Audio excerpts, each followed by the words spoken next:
So coming back to today's topic, it is chromatography. I'll finish it quickly. ये भाई साहब थे, पीछे दिख रहा है लास्ट तक. Michael sweat, Russian, he was Russian, 1872 to 1919 botanist थे ये. इन्होंने क्रोमेटोग्राफी से पिगमेंट्स सेपरेट किए थे, जैसे ये बता रही थी ना अभी कल, based on their colour pigments and all that. He called the new technique chromatography because the result of the analysis was written in color along the length of the adsorbent column. Which column? Adsorbent column. याद रखना बेटा, chromatography में adsorption होता है, absorption नहीं होता. क्या होता है? Adsorption. What is the fundamental difference between the both? What is the fundamental difference between absorption and adsorption? अरे बेसिक सरफेस केमिस्ट्री यार, basic surface chemistry. Both are surface phenomena, but the fact of the matter is adsorption जो होता है ना बेटा, adsorption, it is a physical process. कौन सा प्रोसेस? Physical process. बेटा एक लूज एसोसिएशन है. एडजॉर्प्शन में एब्जॉर्प्शन में क्या होता है बेटा? It is a chemical process as well as physical process. एक बड़ा ही बेसिक एक्सपेरिमेंट होता है, बहुत बेसिक. कॉपर सल्फेट का कलर कैसा होता है बेटा? What is the colour of copper sulphate? Blue होता है ना. That is not copper sulphate, it is copper sulphate into 5H2O. बेटा जब उसे हीट करता है ना तो वो पानी उड़ जाता है, उसका कलर सफेद हो जाता है. That is called water of absorption. वो पानी एब्जॉर्ब कर रखा है उसने. एडजॉर्प्शन क्या होता है बेटा? वो सरफेस पे चलता है, कोई केमिकल एसोसिएशन नहीं होती उसमें. ओके तो क्रोमेटोग्राफी क्या होता है बेटा? It is purely physical process and based on adsorption.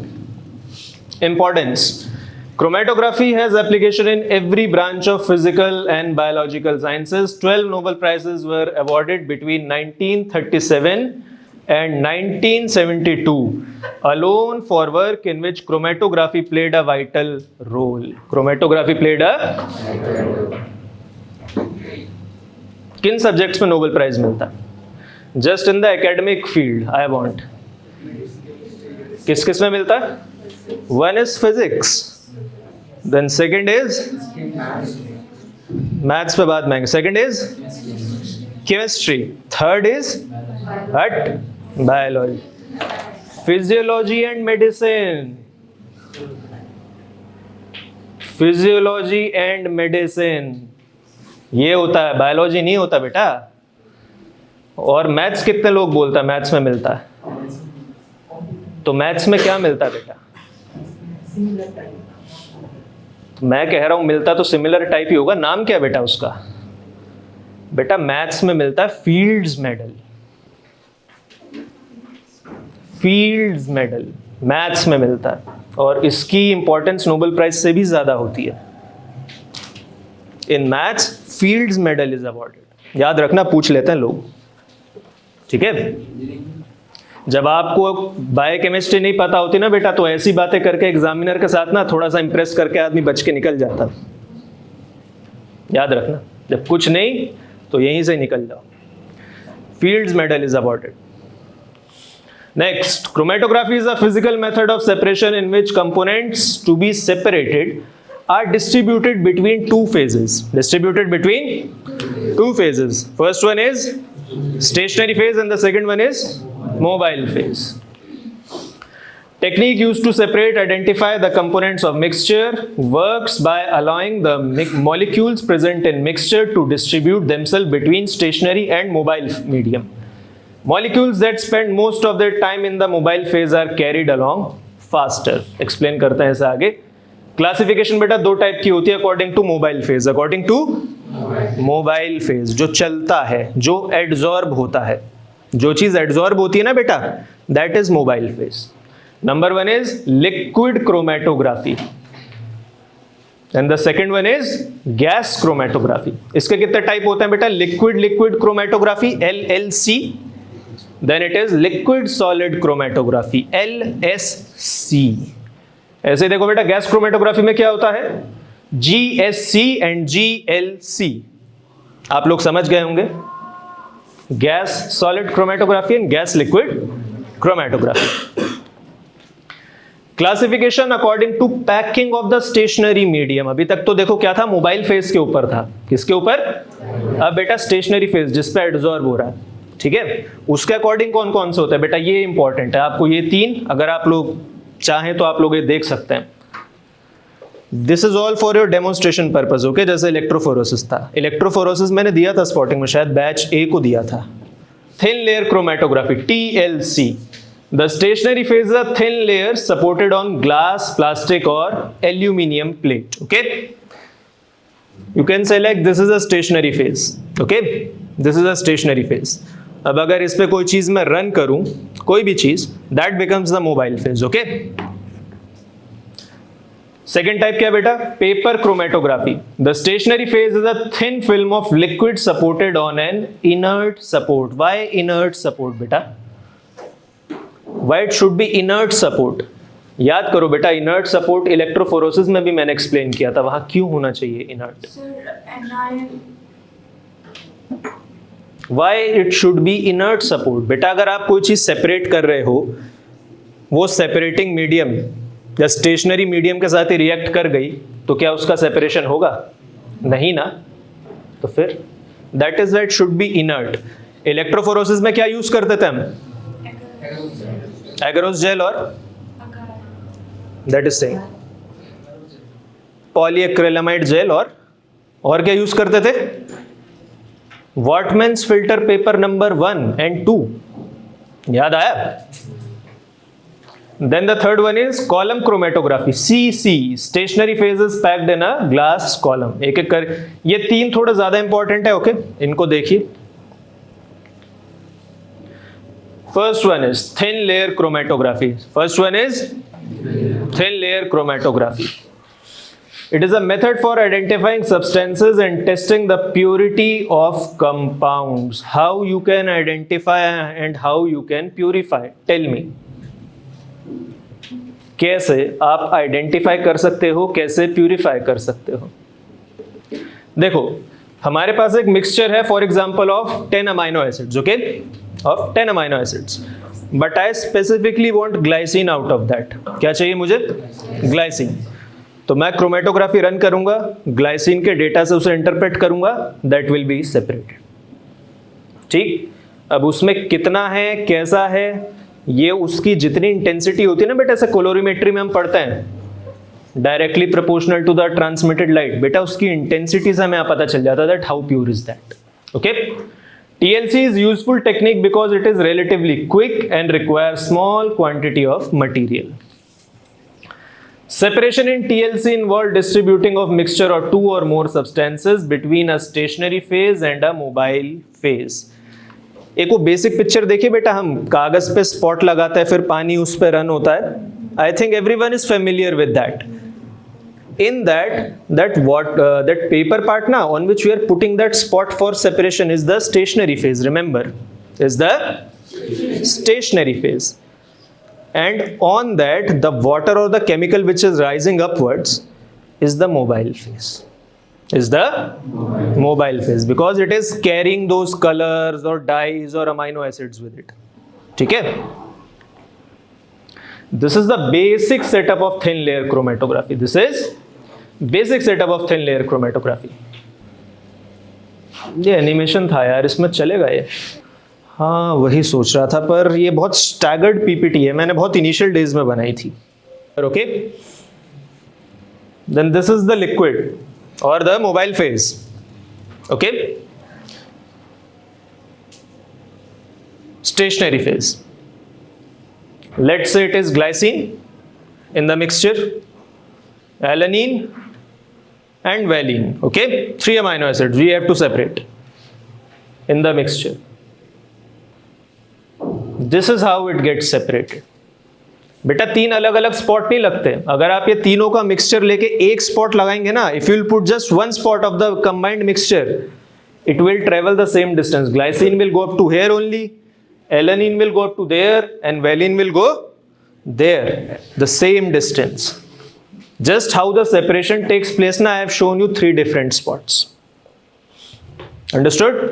This is how separation takes place in thin layer chromatography। किसमें? thin layer chromatography, if you remember just this visual, सिर्फ इस विजुअल को अगर आप दिमाग में याद रखेंगे ना, you will have the basic concept of thin layer chromatography. See again,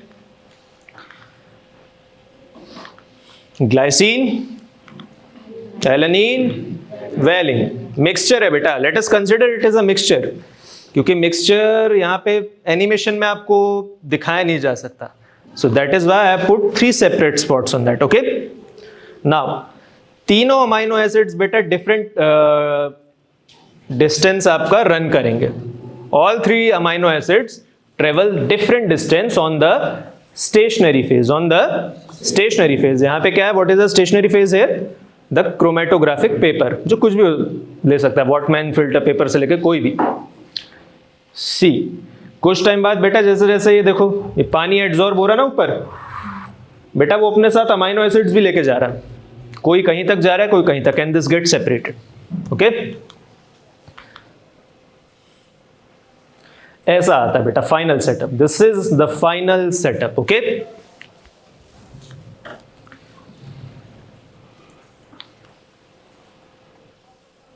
I know आप लोगों को समझ नहीं आ रहा होगा. पता है what actually this thing is showing? These yellow ones ना, these yellow ones, you see these yellow spots? Yes. These are different amino acids separated from these light blue and these purple. These are different amino acids. This is how the separation takes place. Okay, so how the chamber is being prepared?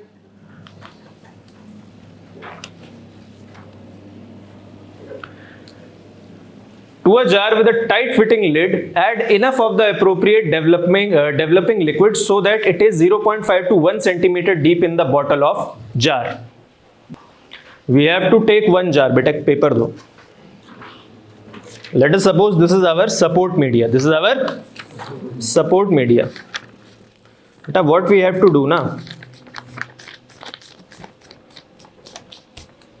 We hang it like this in the chromatography chamber, okay, so that the water just touches this first line. ये first line है ना बेटा paper की, यहां तक पानी आ रहा, बल्कि I should not say water, the chromatography or the developing liquid. Okay, it should just touch this line. Okay, and half a centimeter above that we put our mixture for separation. Understood? Preparing the plates for development. With a pencil, etch 2 small notches in the adsorbent about 2 centimeter above the bottom of the plate. The notches should be on the edges of the plate and each knot should be at same distance from bottom of the plate. समझ आया किसी को? ये क्या समझ आया बेटा? Sir like same level पे डालना पड़ेगा ताकि जब राइस होगा. Do you know why this is a bit complicated today? Because this PPT is not for the undergraduate level बेटा, क्योंकि undergraduate level पे chromatography टफ होती है. This is for the post graduates. तो थोड़ा मजा लीजिए आज पोस्ट ग्रेजुएशन की क्लासेस का, ठीक है? So let us suppose this is a chromatography paper. Okay, this is a chromatography paper. इस पूरे एरिया में बेटा सेपरेशन होता ना, तो हम ऐसे कहीं भी हाथ नहीं लगा लेंगे. समझ आई बात?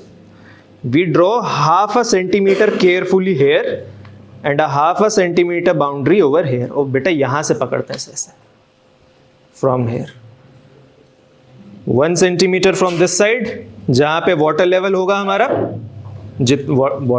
not water level, the developing liquid. Okay, the developing liquid would be here, and half to 1 centimeter above this would be another line touching both the boundaries. I'll show you how.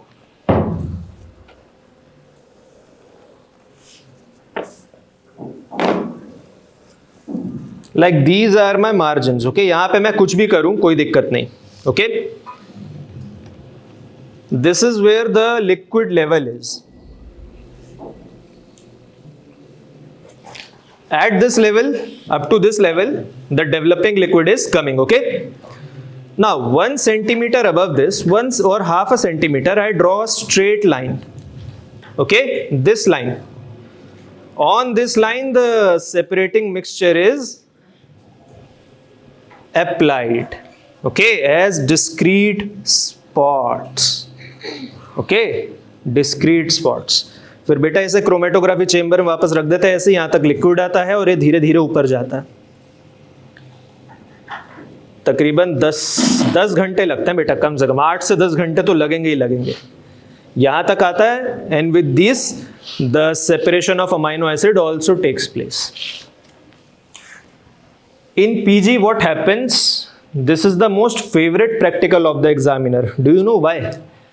सुबह 8 बजे आना होता है, you have to come at 8. इस chromatography chamber को open करना पड़ता है, डेवलपिंग लिक्विड इसमें डालना पड़ता है, स्पॉट लगा के जो होता है ना बेटा उसमें फिक्स करना पड़ता है. अब अगर आपकी किस्मत अच्छी रही, if you have good Fortune, तो 4 बजे तक डेवलप हो जाएगा, वरना दूसरा मौका नहीं मिलेगा. 30 नंबर के प्रैक्टिकल में पूरा 0. Developing the plates. After preparing the development, be careful to handle the plates only by their edges. ठीक है? Only by the edges. समझ आया क्यों? When the plates are removed from the chamber, quickly trace the solvent with a pencil. ये देखो, ऐसे develop होके आती बेटा. If the spots can be seen outlined, then with a pencil. If no spots are obvious, the most common visualization technique is to hold the plate under UV lamp. Many organic compounds can be seen using this technique, and many commercially made plates often contain substance which acts as visualization of compounds. UV rays बेटा dangerous होती हैं, so we employ ninhydrin. We employ ninhydrin. It's a chemical compound. बेटा उसे छिड़कता है ना तो visualise होके आ जाता है. It takes time.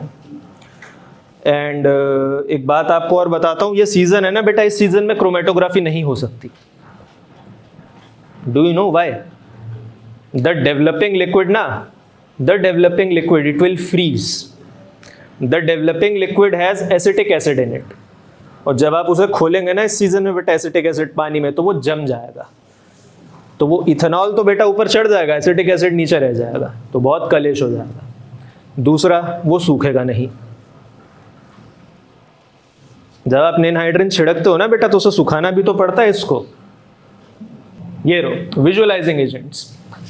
So once the complete setup has run, पूरा ऊपर तक बेटा लिक्विड चला गया, अपने आप जहां तक अमाइनो एसिड्स जाने थे पहुंच गया. अभी हमको वो दिख नहीं रहे हैं बेटा.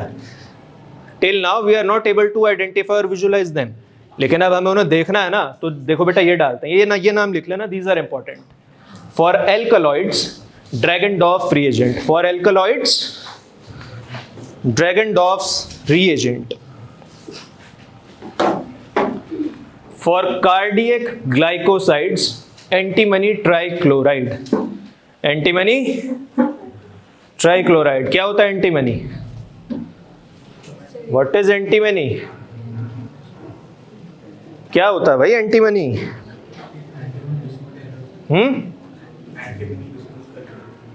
दो जगह पढ़ते हो बेटा antimony. एक तो antimony बिस्मथ क्या होता है,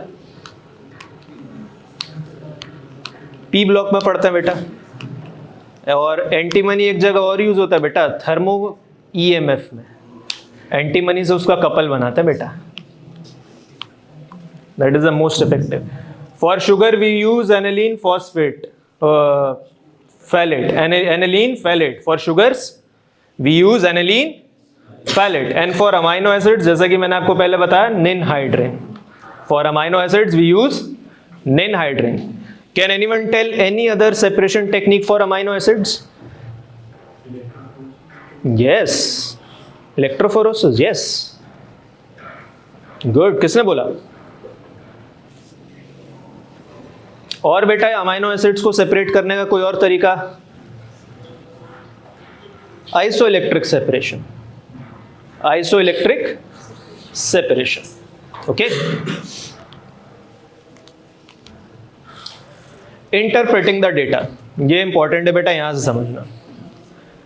द RF और the retention factor value for each spot should be calculated. For each spot. अब बेटा RF वैल्यू कैसे कैलकुलेट होती है यहां समझो ध्यान से. ये सेटअप पे वापस आते हैं बेटा। यहाँ पे क्या था हमारा? डेवलपिंग लिक्विड, जो शीट को टच कर रहा था। ओके, शीट को उसके जस्ट 1 सेंटीमीटर ऊपर मैंने सेपरेशन के लिए स्पॉट्स लगा दिए। These are the mixture of amino acids. Okay, these are the mixture of amino acids. Let's say glycine, alanine and valine, ये 3 सेपरेट करना है मुझे। अब बेटा कुछ टाइम बाद पता है क्या होगा? ये डेवलपिंग लिक्विड है ना, ये धीरे धीरे ऊपर तो आता चला जाएगा। लेट अस सपोज कोई और कलर का पेन है, ब्लैक, ब्लैक दो बेटा। डेवलपिंग लिक्विड, ओके बेटा, ये कुछ टाइम बाद यहां तक आ जाएगा। ओके, और भी ऊपर जा सकता है, लेकिन एक सर्टेन टाइम के बाद हम हटा लेते हैं। ओके, अब क्या होगा? वो एनिमेशन याद है बेटा? कुछ अमाइनो एसिड यहां तक चलेंगे, ठीक, कुछ यहां तक चलेंगे और कुछ बहुत ऊपर तक चले जाएंगे। ओके, 3 अमाइनो एसिड लिया था ना, तो मैंने 3 स्पॉट लगा दिए। नाउ लेट अस सपोज यहां से लेके यहां तक, ठीक है, स्पॉट जिस लाइन पे स्पॉट लगाए थे ना बेटा, उस लाइन से लेके जहां तक ये मोबाइल फेज आपका रन किया है, डेवलपिंग लिक्विड आपका रन किया है, ये आपका मान लीजिए 10 सेंटीमीटर है। कितना? 10 centimetre. Now this spot is coming at 3 centimetre. कितना? This spot is coming at 6 centimetre. Let us suppose 6 centimetre, okay, and this last spot is coming at 9 centimetre. तो बेटा आरएफ वैल्यू पता क्या होती है? 9 centimetre upon 10 centimetre for this amino acid. Okay, this is the RF value. अगर मुझे इसकी RF value निकालनी है बेटा, तो क्या होगा? 6 सेंटीमीटर अपॉन 10 सेंटीमीटर। सिमिलरली बेटा 3 सेंटीमीटर अपॉन 10 सेंटीमीटर, ये होती है बेटा RF value. This is the RF value. Now what is the use of this RF value? जैसे बेटा हर अमाइनो एसिड की एक आइसोइलेक्ट्रिक पीएच होती है ना, एक आइसोइलेक्ट्रिक पॉइंट होता है। Similarly each and every amino acid has a specific RF value. मान लो ग्लाइसिन का आरएफ वैल्यू 0.33 है, ठीक। अब मुझे तो ये 3 में शीट में 3 स्पॉट मिल गए, मुझे तो नहीं पता ना ग्लाइसिन कौन सा है, एलेनिन कौन सा है, वेलिन कौन सा है। तो इसकी आरएफ वैल्यू 0.3 आ रही है, and I can see in the table or I can remember that the RF value of glycine is 0.33. So this spot must be of glycine. तो हो गया मिक्सचर से separate. Now let us suppose alanine की RF value है बेटा 0.9, तो बताओ alanine कहाँ मिलेगा मुझे? At the top most corner बेटा। हो सकता है एलेनिन की वैल्यू 87 हो, 88 हो, 91 हो, 92 हो, इतना एरर चलता है। Okay, this much error is acceptable. तो जब मुझे 2 मिल गए, तो तीसरा अगर मुझे पता है कि 3 ही कैलकुलेट करना, तीसरा कौन सा होगा? वेलिन होगा, उसकी आरएफ वैल्यू निकाल लो। तो बेटा ऐसे सेपरेट होता है।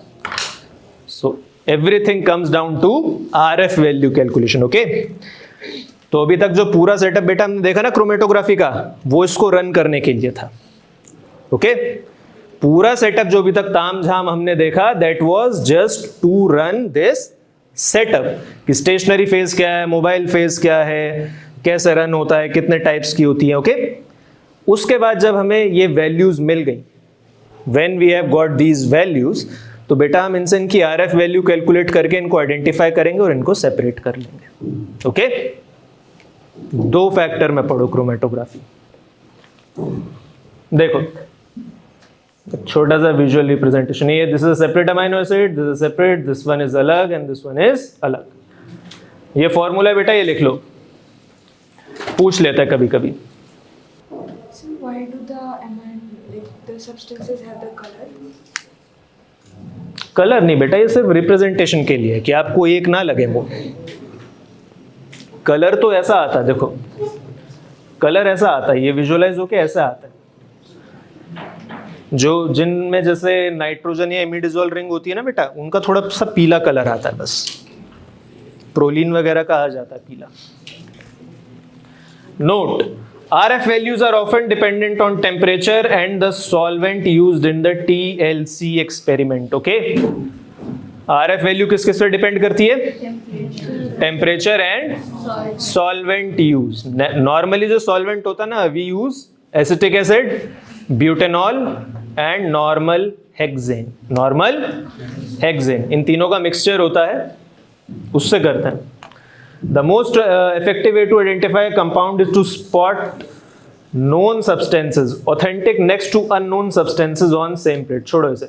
In addition, the purity of sample may be estimated from the chromatogram. जो डेवलप हो गए प्लेट आ जाती है ना बेटा, that is called a chromatogram. Okay, जब ये पूरा डेवलप हो जाएगा, when this whole thing will be developed, जब इस पे सारे अमाइनो एसिड्स दिख जाएंगे आपको, this would be called a chromatogram. Summary. Let us just recapitulate everything. A TLC plate is a sheet of glass, metal or plastic which is coated with a thin layer of solid adsorbent, usually silica or alumina. ठीक? A small amount of mixture to be analyzed is spotted near the bottom of this plate.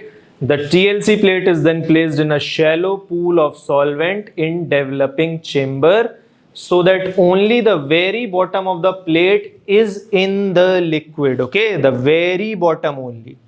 बिल्कुल bottom का जो हिस्सा होता है, पूरा डुबाना नहीं है उसे. दिस लिक्विड और the एल्यूएंट is the mobile phase and it slowly rises up in the TLC plate by capillary action. Okay, कागज में क्या होता है बेटा, कैपिलरी एक्शन होता है ना. विक में क्या होता है, विक फ्लो पड़ता है ना. Similarly, as the solvent moves past the spot, an equilibrium is established for each component of the mixture between the molecules of that component which are adsorbed on solid and the molecules which are in solution. अगर किसी को नहीं समझ आ रहा तो इतना समझ ले कि जिसको जहां जाना है, जिस अमाइनो एसिड को जितना जाना है वो उतना चला जाएगा. किसी को 10 कदम जाना है वो 10 कदम चला जाएगा, किसी को 100 कदम जाना है वो 100 कदम चला जाएगा, based on their RF value, based on their RF value. Next, paper chromatography. अभी तक क्या था, thin layer chromatography. This one is paper chromatography. Method of partition chromatography. कौन सा है बेटा ये, partition chromatography. This is also partition. Partition के कितने पार्ट थे बेटा, 3 थे. Number 1 was TLC, number 1 was, second is paper chromatography and third one is column chromatography. Method of partition chromatography using filter paper strips as carrier or inert support. Okay, वहां पे क्या use कर रहे थे बेटा हम, ग्लास या silica gel. यहां पे क्या यूज कर रहे हैं, पेपर. पेपर पे कुछ और भी करते थे, एक और एप्लीकेशन भी थी हम जो मैंने आप लोगों को पढ़ाई थी. क्या करते थे बेटा पेपर पर, हाँ, पेपर इलेक्ट्रोफोरोसिस. पेपर इलेक्ट्रोफोरोसिस का क्या ड्रॉबैक था, what was the drawback of paper electrophoresis, बोलो.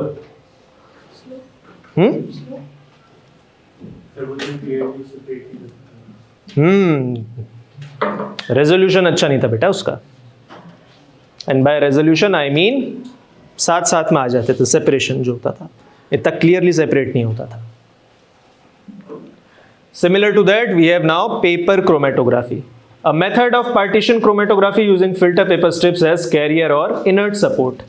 The factor governing separation of mixture of solute on filter paper is partition between two immiscible phases. Two immiscible phases. Okay. One is usually water adsorbed on cellulose fibers in the paper, which is the stationary phase. The second one is the organic solvent flows past the sample on paper.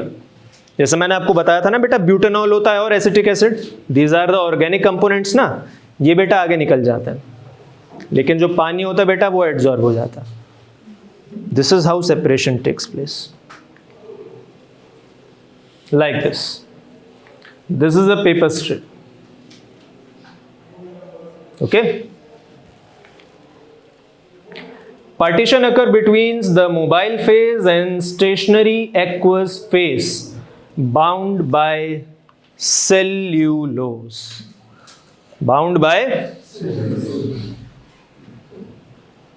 Why we cannot digest cellulose? Beta chain नहीं, कुछ beta से ही कुछ होता है, लेकिन वो chain नहीं होती बेटा.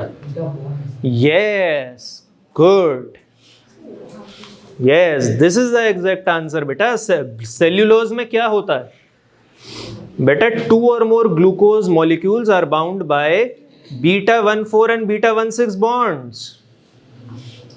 स्टार्च क्यों डाइजेस्ट हो जाता है बेटा? α14 होता है वहां पे। α14 अमाइलेज तो है ही हमारे पास, लेकिन बीटा बॉन्ड्स तोड़ने के लिए तो एंजाइम्स नहीं है ना, इसीलिए बेटा सेल्यूलोज डाइजेस्ट नहीं होता। ओके,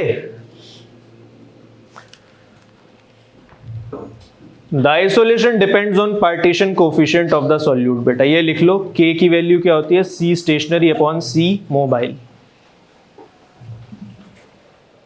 2-4 पॉइंट्स इसमें याद कर लें, बस आप एक बेसिक ओवरव्यू ले लें, that is more than enough eight under graduate level. Okay, बाद में जब वेदर थोड़ा इंप्रूव होगा तो हम इसका आपको रिवीजन करा देंगे, प्रैक्टिकल रिवीजन कराएंगे।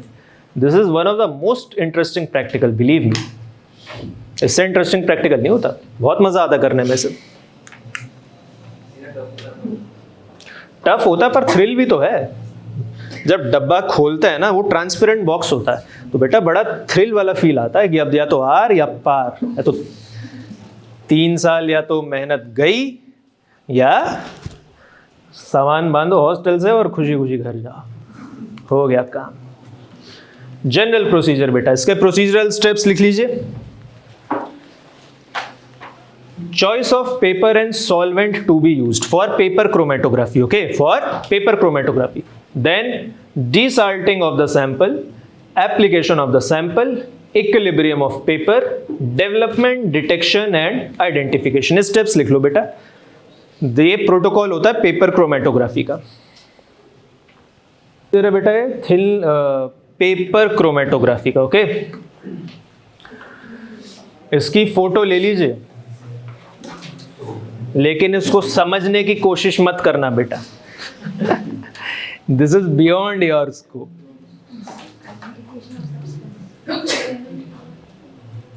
This is the general setup बेटा, this is the general setup. I am just giving you the main points. Okay, main points.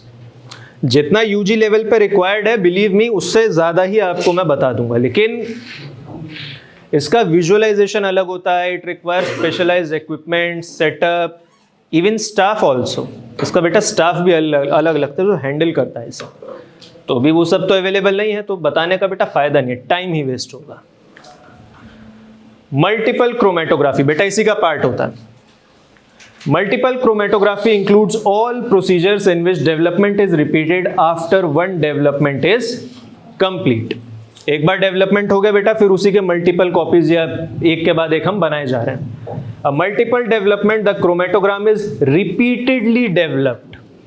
Chromatogram is repeatedly developed. जैसे मान लो ये एक क्रोमेटोग्राम मिल गया, now we are replicating it, इसकी copies पे कॉपीज बनाए जा रहे हैं। ओके,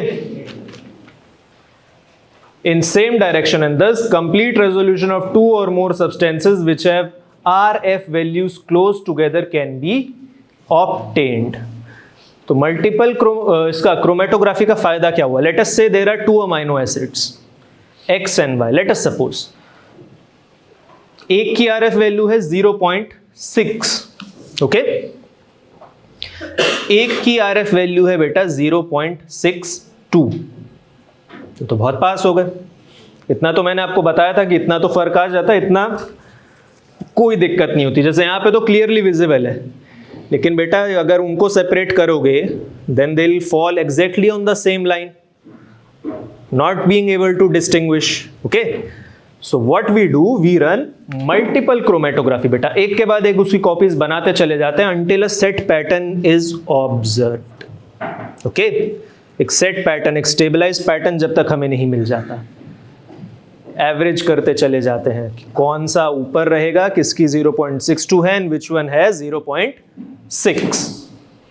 इसलिए मल्टीपल क्रोमेटोग्राफी, मल्टीपल टेस्ट जैसे रन करते हैं ना, जैसे हमें एक बार में रिजल्ट नहीं मिलता, we run that test multiple time. जैसे मैंने अभी उसको बोला कि किसी ने यहाँ पे एक से ज्यादा सैंपल लिए थे क्या, जब आप बेटा एक से ज्यादा सैंपल लेते हो ना, तो आपके आंसर के पास आने की प्रोबेबिलिटी बढ़ जाती है। मान लो आपके दोनों सैंपल गलत हैं, मान लो दोनों की वैल्यू गलत है बेटा, उनकी एवरेज भी ले लोगे ना, तो that would be somewhat closer to the exact answer. two-dimensional chromatography. When large number of substances are to be separated on a single chromatogram. बेटा जिनकी फोटो खींची थी ना, ये उन्हीं की एक्सप्लेनेशन है. One was multiple chromatography and this one is two-dimensional chromatography. When large number of substances are to be separated on a single chromatogram. So far we are so far we are separating just 3 amino acids. कितने? 3 amino acid. ना जी, मेरा mood तो मैं 300 separate करूंगा, तो इसमें थोड़ी हो जाएगा बेटा. For that we employ 2-dimensional chromatography. Okay, to separate a large number of components. To separate large number of components. Development in a direction perpendicular to the first and with a solvent system different from that used initially is often necessary. कितने लोगों को ये बात समझ आई? How many of you have understood this thing? ये देखो. First, we run the sample like this. Okay? एक developing liquid के साथ. For one developing liquid. सबको रन कर देंगे एक साथ. After that, like this, with a different separation or developing liquid. Okay? पहले उसे ऐसे डिप किया. Let us say in ethanol and hexane mixture. After that उसे ऐसे डिप कर दिया in mixture of butanol and acetic acid. आई बात समझ? तो बेटा ऐसे सेपरेशन होता है. इससे ये होगा बेटा, जब हमें बहुत सारी चीजें सेपरेट करनी हो ना एक साथ, जैसे मैंने कहा मुझे 300 अमाइनो एसिड सेपरेट करना है, तो बेटा रेजोल्यूशन क्लियर आता है इससे, यूजिंग द सेम टेक्निक. ये देखो, पहले ऐसे, first one like this and then like this. पहले ऐसे एकदम horizontal, sorry vertical. First one is the vertical setup, then horizontal. उसी क्रोमेटोग्राम को. ठीक है, आपको बस इतना याद रखना है कि 2-dimensional क्रोमेटोग्राफी क्या होती है. What is 2-dimensional chromatography? सीधा बोलिए सर, एक बार ऐसे रन कर देंगे, एक बार ऐसे रन कर, दैट्स इट, हो जाएगा सेपरेशन. सिर्फ इतना याद रखना है एट यूजी लेवल. और किस लिए रन होती है बेटा multiple chromatography? To separate a large amount of substances. Okay, so third type is columnar chromatography. Third part is columnar chromatography. This is the last type of the partition chromatography. Okay, first one was thin layer chromatography, then paper chromatography, and this one is the last one. Okay, इसीलिए हमको डर नहीं लगता था बाद में. जब 1 साल निकल गया ना, 1 साल कट गया, बाकी 2 साल भी निकल जाएंगे, रह लेंगे जिंदा. Columnar chromatography. Okay, this includes chromatographic methods in which the stationary phase is packed into a column. बेटा TLC में क्या था? What was in TLC? बेटा वहां सिलिका ग्लास प्लेट पे अटैच था, या एल्यूमिना. सिलिका या एल्यूमिना, एक ग्लास शीट है. लेट अस से ये फोन ही, अगर आप इसे स्क्रीन की तरफ से देखें तो बेटा क्या है, ये ग्लास शीट ही एक तरह से, तो इस पे वो पैग है. Okay, in thin layer chromatography. Paper chromatography में क्या था बेटा? It is just a simple paper, ऐसे लटका दिया हमने, अब उस पर चल रहा है. अब यहां क्या हो रहा है बेटा? यहां पे पैक्ड है, जो भी हमारा स्टेशनरी फेज है ना बेटा, जिसपे सेपरेशन होगा, that is packed in glass columns. Understood? Medicine में इसकी एप्लीकेशन सबसे ज्यादा होती है. छोटी लैब्स होती हैं, या लेट अस से कॉलेज डिपार्टमेंटल लेवल पे भी अगर पीजी रिसर्च आपको करनी है तो टीएलसी से काम हो जाता है. पर बेटा अगर आपको बड़ा रिसर्च करना है, ज़्यादा फंडिंग आपको मिल रही है, you should go for CC, और उसके जो मॉडिफाइड वर्जन होते हैं, जैसे HPLC. किसने सुना HPLC? यहाँ पे HPLC सुना है किसी ने? HbA1c सुना है बेटा? HbA1c बेटा, HbA1c का जो एस्टिमेशन होता है ना लैब में, वो HPLC के मेथड से होता है, जो कि एक तरह की क्रोमेटोग्राफी होती है, जो कि कॉलमनार क्रोमेटोग्राफी का टाइप होता है. ओके, चलो देखते हैं क्या है ये. छोड़िए सब, कॉलमनार क्रोमेटोग्राफी. ये देखिए, ये होता है सेटअप इसका. This is the actual setup of this. Stationary phase is held in a narrow tube through which the mobile phase is forced under pressure or under effect of gravity. यहां पे देखो separation कैसे हो रहा था. यहां पे सेपरेशन हो रहा था बेटा अगेंस्ट ग्रेविटी. ये लिक्विड कहां जा रहा था बेटा? लिक्विड ऊपर जा रहा था और अपने साथ साथ ये अमाइनो एसिड्स को लेके जा रहा था अलग अलग डिस्टेंस तक, जिससे सेपरेट हो रहे थे. यहां पे बेटा we are manually applying high pressure. We are manually applying high pressure. और बेटा नीचे को भी सेपरेशन हो रहा है, तो विद अलोंग द ग्रेविटी. ये देखो 1 2 3 4. ओके. सॉल्वेंट बेटा mobile liquid phase with no affinity to stationary phase, inert towards it. Common sense. तीनों में, खाली इसमें नहीं, तीनों में इनर्ट ही होना चाहिए. Developer any liquid with more affinity to stationary phase than solvent but less than solvent and just capable to move through the column. इस चीज को छोड़ दो, ये आप पे काम नहीं आएगी. Just leave it. समझ आया ना बेटा?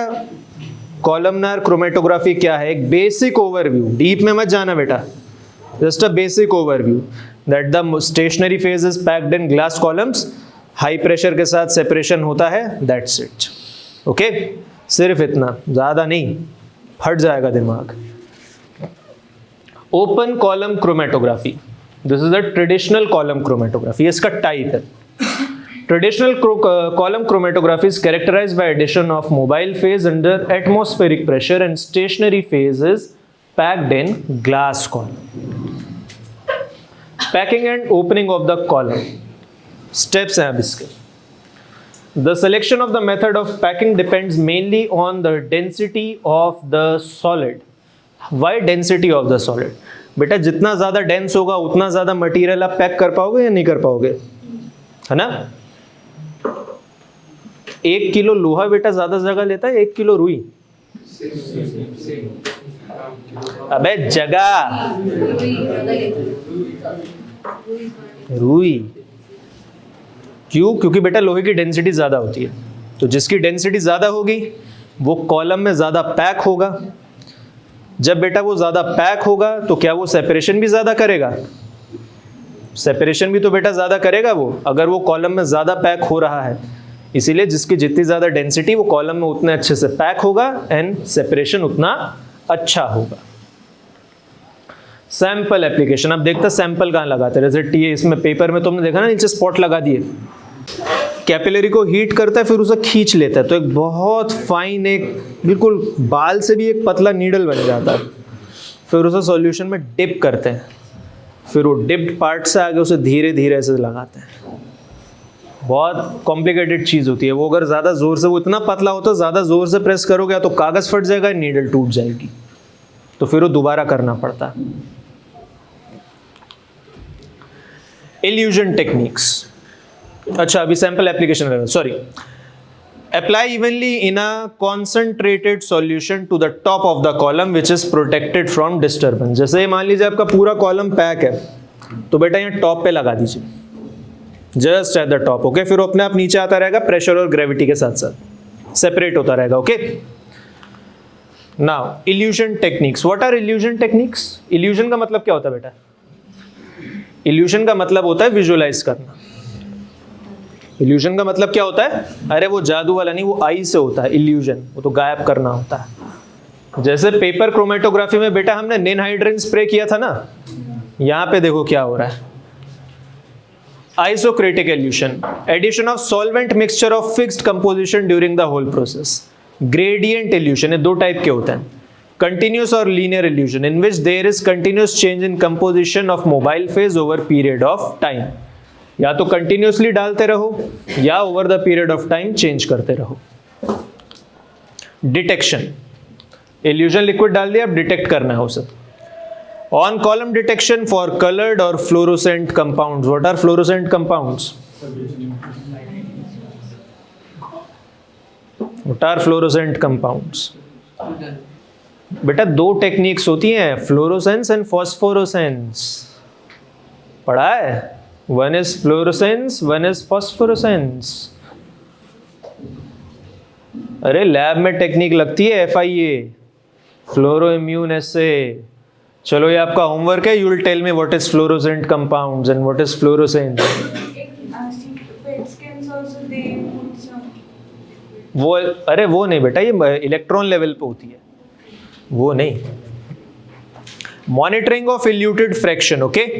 Then using special detector connected to columns such as refractive index or UV detectors.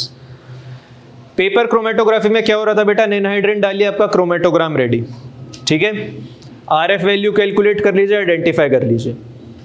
What is happening here? We have to use special detectors such as refractive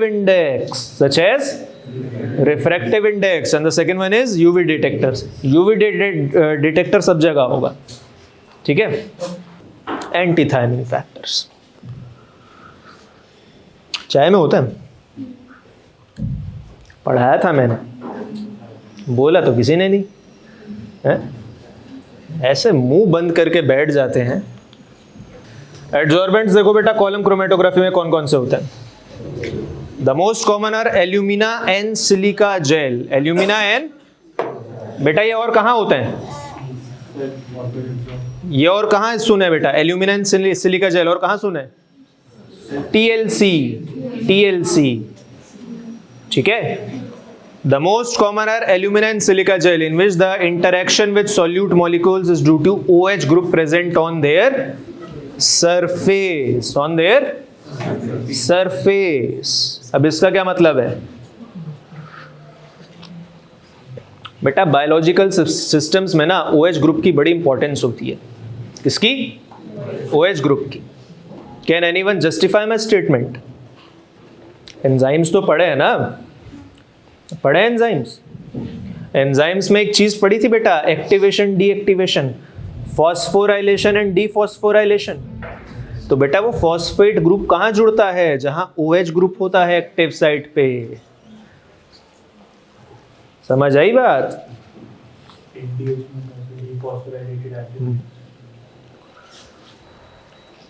इसी तरह जो एंजाइम की catalytic और active site होती है बेटा, वहां पे प्रीडोमिनेंटली OH ग्रुप ज्यादा होते हैं, because OH groups can accept and take electrons as well as give electrons और other functional groups.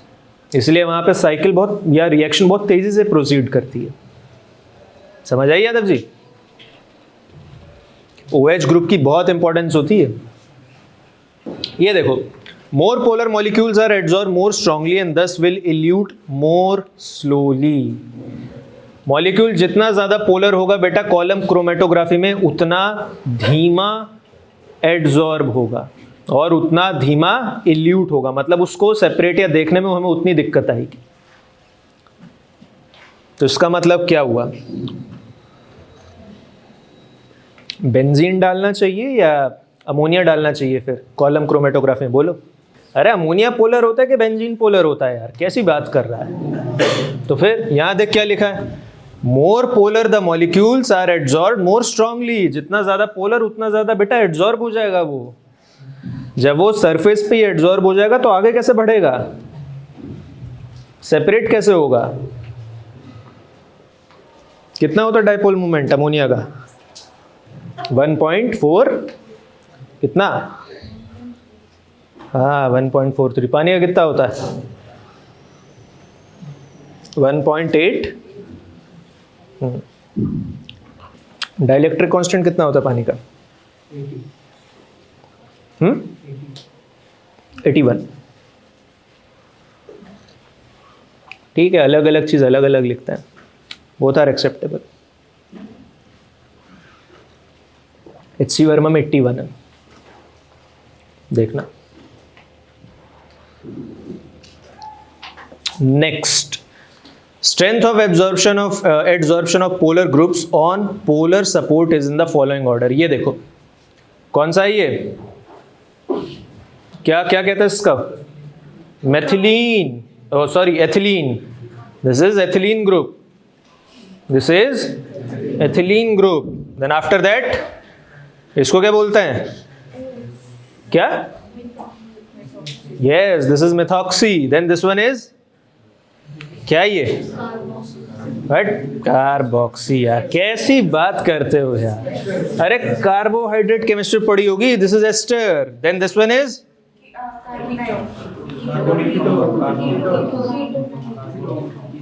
carbonyl group. This one is carbonyl group. Then this one is the aldehyde group.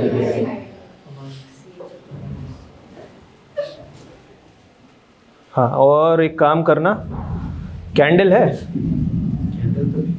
Spirit lamp लेके आओ बेटा, दिखाते हैं कैसे apply करते हैं। Then which one is this group? कौन सा? Amino group.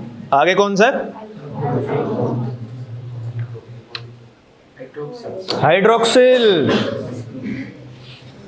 बेटा ये सब चीजें मैं आपको बता रहा हूं, अभी याद कर लो, नेक्स्ट ईयर फार्माकोलॉजी में बहुत काम आएंगी। वहां वो ये सब नहीं बताएंगे, मैं आपको दिखाता हूं एप्लीकेशन बेटा कैसे होती है इसकी। लास्ट वाला कौन सा है? हाँ, कार्बोक्सिल। ये है इनका। जब बेटा ये ऑर्डर याद होता है ना, तो हमको पता चलता है कि कॉलम क्रोमेटोग्राफी में हम किनको सेपरेट कर सकते हैं, किनको नहीं। अंडरस्टूड? क्योंकि जिसकी एफिनिटी बेटा सबसे कम होगी उसी फंक्शनल ग्रुप के कंपाउंड्स को तो डालेंगे हम। जो जाके कॉलम से ही चिपक जाएगा उसको डाल के क्या फायदा बेटा? उसको सेपरेट करने के लिए तो और प्रेशर लगाना पड़ेगा। समझ आई बात? इसलिए application in separation of natural products, column chromatography. Alumina देखो क्या क्या सेपरेट करता, बोलो।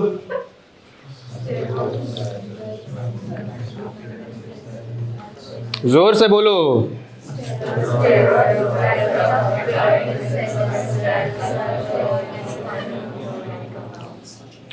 स्टेरॉल्स लाइक, क्या होता है स्टेरॉल्स? फॉर एग्जाम्पल बेटा कॉर्टिसोल और कॉर्टिसोन को अगर आपको सेपरेट करना है, तो अगर किसी का मान लो टेस्ट आ गया कि इसका कॉर्टिसोल पता कीजिए, इसका कॉर्टिसोन पता कीजिए, तो बेटा ऐसी तो कोई जगह आपको मिलेगी नहीं बॉडी में जहाँ पे दोनों, जहाँ पे कोई एक ही एक्ट करता हो। सैंपल लोगे बेटा उसमें दोनों ही मिलेंगे आपको। तो बेटा जब तक सेपरेट नहीं होंगे तब तक एस्टिमेट कैसे करोगे? तो बेटा यहाँ से सेपरेट होंगे, उसके बाद हम लैब में दे देंगे आगे एस्टिमेट करने के लिए। Understood? This is the application of chromatography. Dyestuffs, dyestuffs क्या होता है बेटा?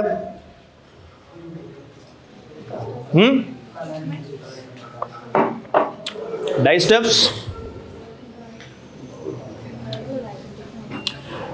डिफरेंट स्टेन्स की डाई होती है ना, जैसे विटामिन्स। अब बेटा ब्लड का सैंपल लोगे, ऐसा तो नहीं है कहीं से भी ले लो, ऐसा तो नहीं है कि उसमें आपको B1 मिलेगा और B6 नहीं मिलेगा। बेटा थोड़े थोड़े सब मिलेंगे। Okay, so alumina is used to separate all these vitamins, ताकि हमें पता चले कि what is the value of B3, what is the value of B9, what is the value of B12 in the patient. okay, जब तक हमें उसकी value नहीं पता चलेगी, हमको कैसे पता चलेगा that person is suffering from this vitamin deficiency. like let us say for example thiamine, कोई आदमी शराब पीता है, न्यूरोलॉजिकल डिसऑर्डर्स हैं, तो बेटा आप प्रोविजनल डायग्नोसिस में लिखेंगे that he is suffering from, provisional diagnosis, he is suffering from thiamine deficiency, और मैंने उस हिसाब से ट्रीटमेंट स्टार्ट कर दिया। अगर लैब रिपोर्ट कुछ और आ गई तो बेटा फिर तो आपको दूसरी डायरेक्शन में उसको पिवट करना पड़ेगा ना। इसलिए जब तक लैब रिपोर्ट या एक कॉन्क्रीट एविडेंस हमारे हाथ में, कोई सॉलिड पेशेंट हिस्ट्री ना मिले, तब तक हम अपने प्रोविजनल डायग्नोसिस पे काम करते हैं बेटा, इसलिए लिखा जाता है प्रोविजनल डायग्नोसिस। ठीक है? Then silica gel, sterols and amino acids, carbon, peptides, carbohydrates and amino acids, then calcium carbonate, carotenoids and xanthophyll. Plants में होता है, छोड़िए आपका कोई काम नहीं इससे। कॉलम क्रोमेटोग्राफी का बेटा एक और पार्ट है, this one is the partition one. In this type the packing consist of theoretically inert support material coated with a film of liquid stationary phase. बेटा इस बार लिक्विड स्टेशनरी फेज ऊपर ही coat हो गया। Okay, the division into adsorption and partition is only of theoretical significance, as in partition chromatography the adsorption effects of the support can be felt. Selection of the solid support छोड़िए इसे। GPC. Next one is GPC. This is also a type of chromatography. Okay. पहली कौन सी पढ़ी बेटा? TLC, फिर paper, then column chromatography, and now it is GPC. This is also known as size exclusion chromatography, molecular exclusion chromatography, molecular sieve chromatography, gel filtration और gel chromatography. ये देखो, ये diagram है इसका। स्टेशनरी फेज क्या है बेटा?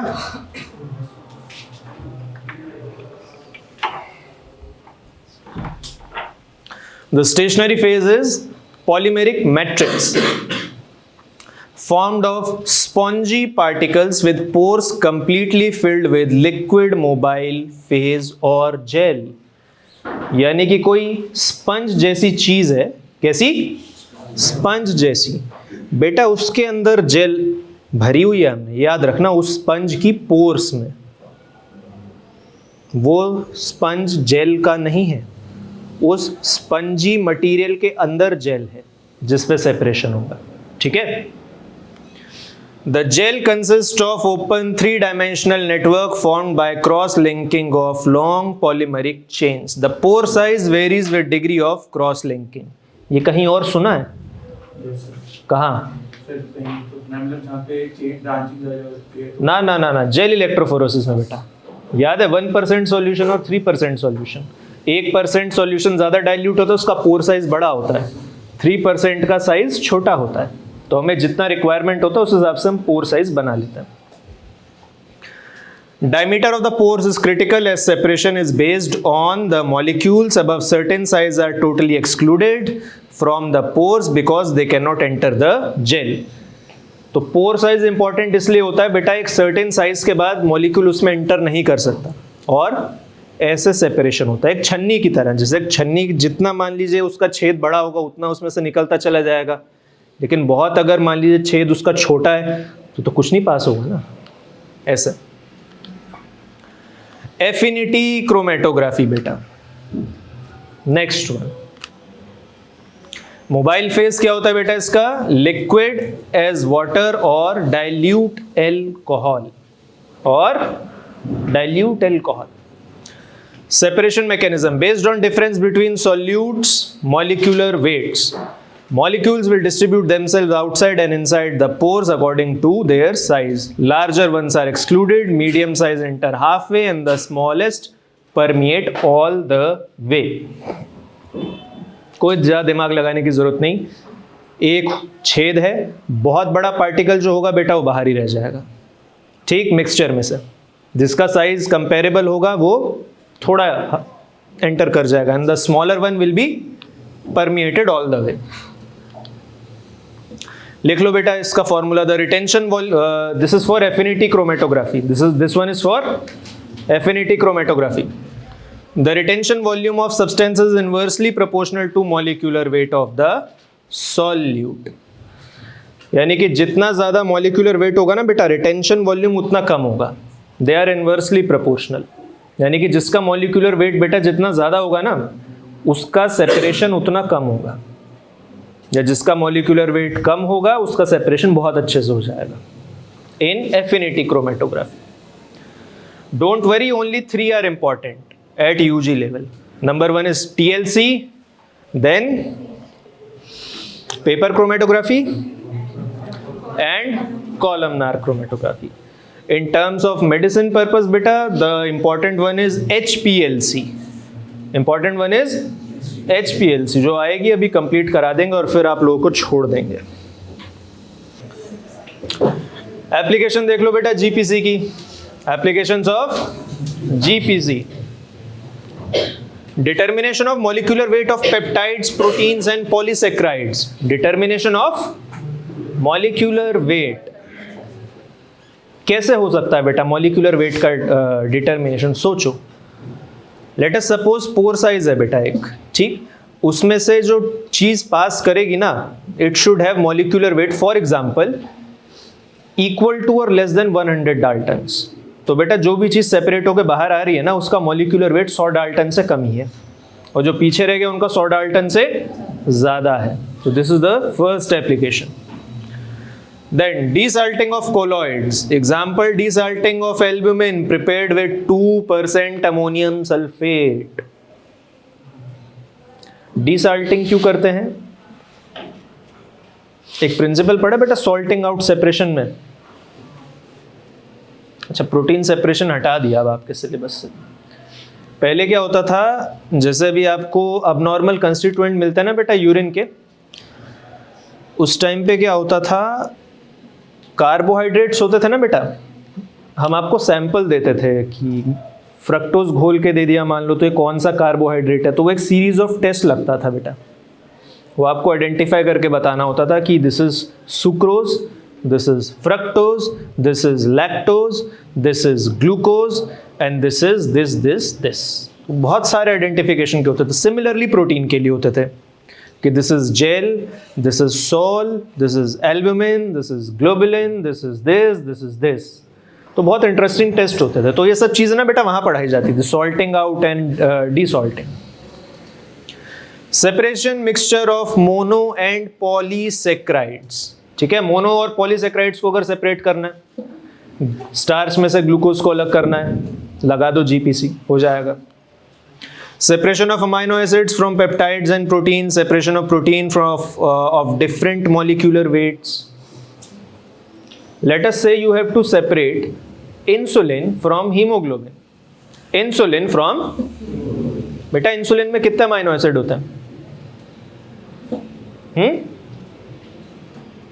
51। कितने होते हैं?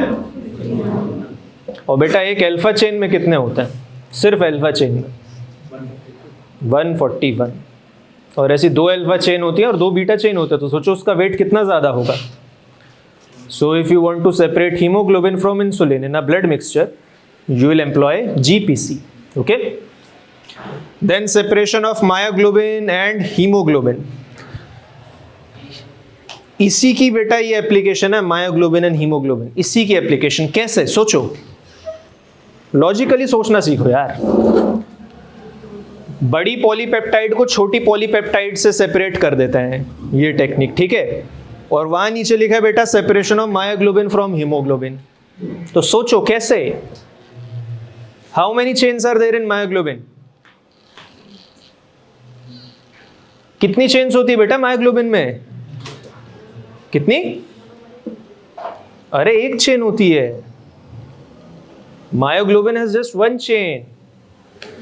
और एचबी में कितनी होती है? 4। शायद मैंने कल पूछा था यहाँ जो लोग वाइवा देने आए थे कि myoglobin has only tertiary structure but haemoglobin has quaternary structure, क्योंकि बेटा मायोग्लोबिन में एक ही चेन होती है, इसलिए उसका क्वार्टनरी स्ट्रक्चर नहीं बनता। तो समझ आया बेटा, जिसमें एक चेन होगी नेचुरली उसका वेट कम होगा, तो ये सेपरेट हो जाएगा। And separation of alkaloids and purification of enzymes. Ion exchange chromatography, बेटा ये आपको सबसे सिंपल लगेगी, ये कुछ कुछ याद दिलाती है आपको।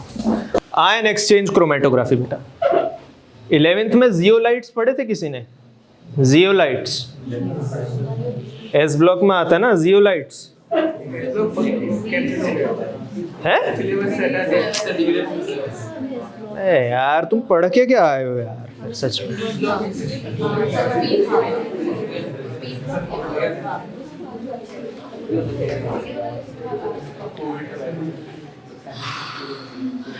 तू तो कोविड में पास नहीं है ना, पहले है ना, फिर ठीक है।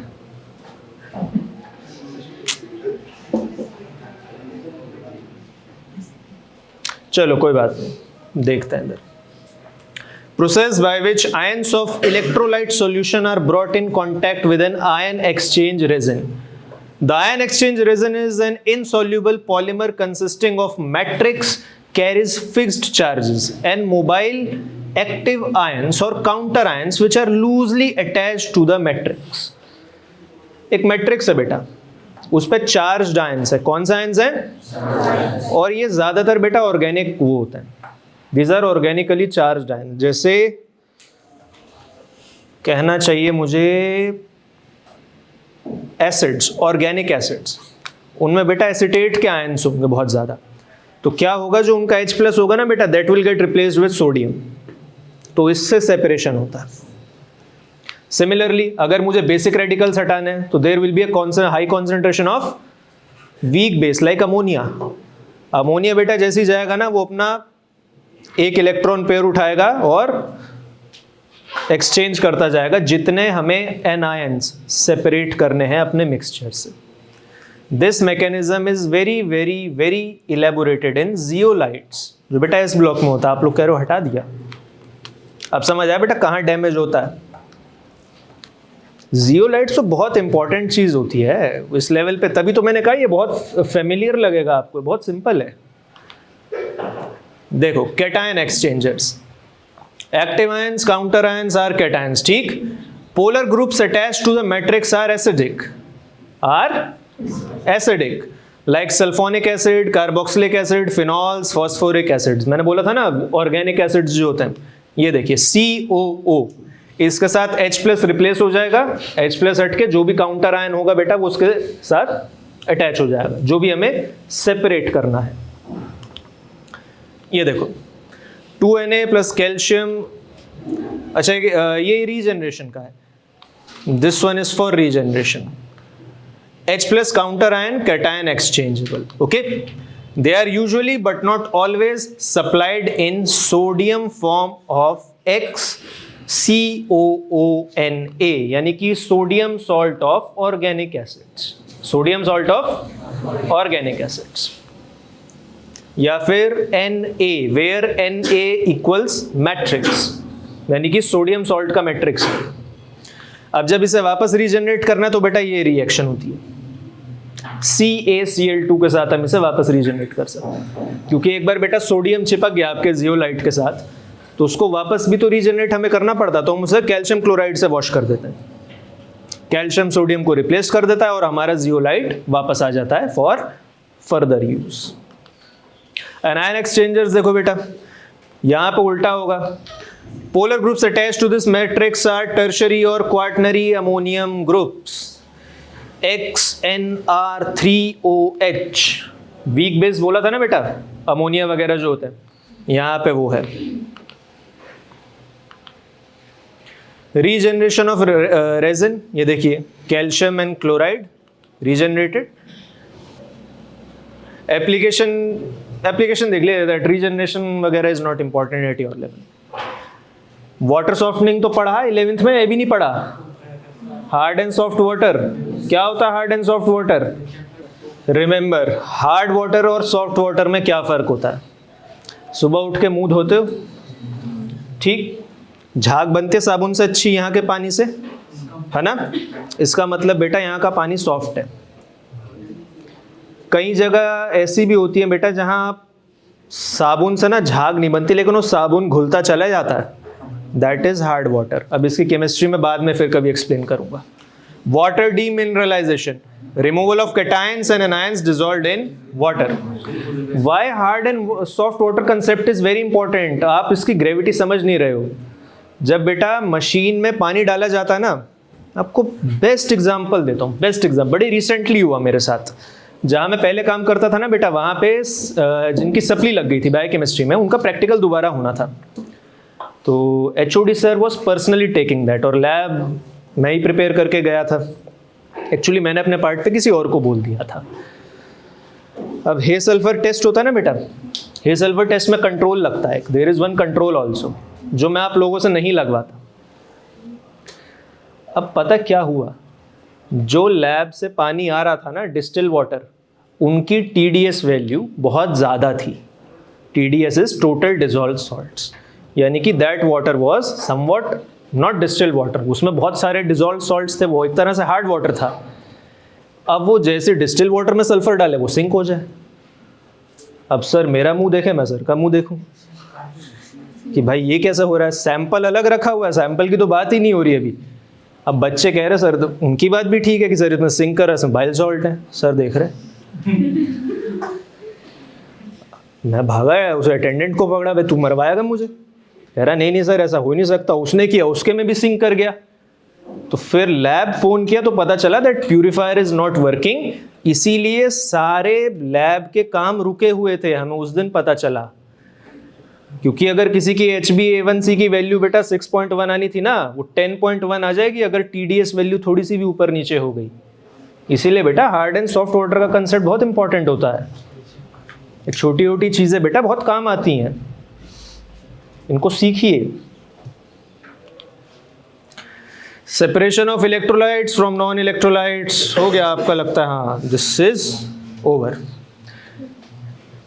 ठीक है, important are only 3। Number 1 TLC, second one is, and third one is